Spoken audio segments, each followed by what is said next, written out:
A few years ago, I had a Tumblr where I would write these sort of esoteric bloggy posts on. And I was writing one time about this sensation I get from certain kinds of music where they seem so impossibly good or fill me with so much emotion that I feel like I can never recapture it or describe it because there's just too much and I don't really know how to put it into words. Something like that. I don't know. It's been 6 or 7 years. But I was responded to by a friend of mine named 2D Kaleidoscope because I had specifically named two artists in this piece. And he said, you know, he thought it was odd that I named those artists because, as he put it, it dates the writing.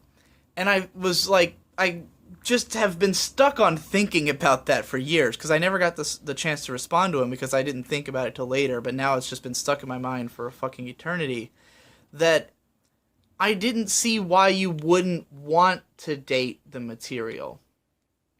And there's this sort of idea of timelessness that people have where they want things to be timeless. They want it to be something that can be understood forever. And it's not a thing.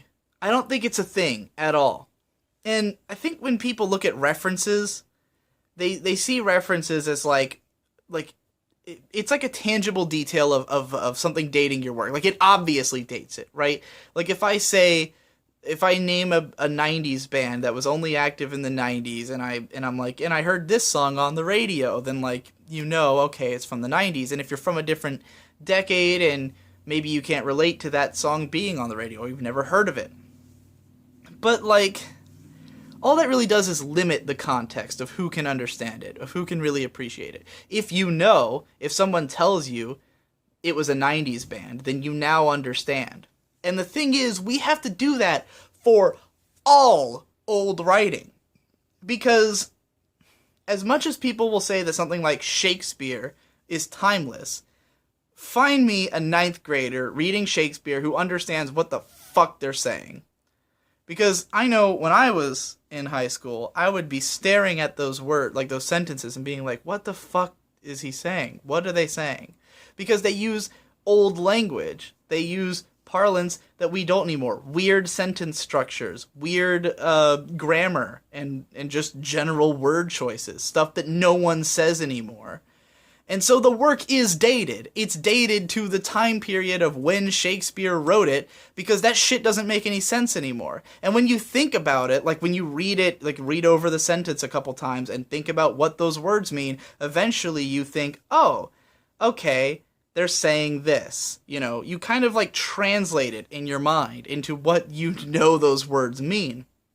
But they're so strange and foreign because it's not words we use. So that work is dated. All Shakespeare's work is horribly dated. And if you want proof, just try to read it to someone who's reading the works of today.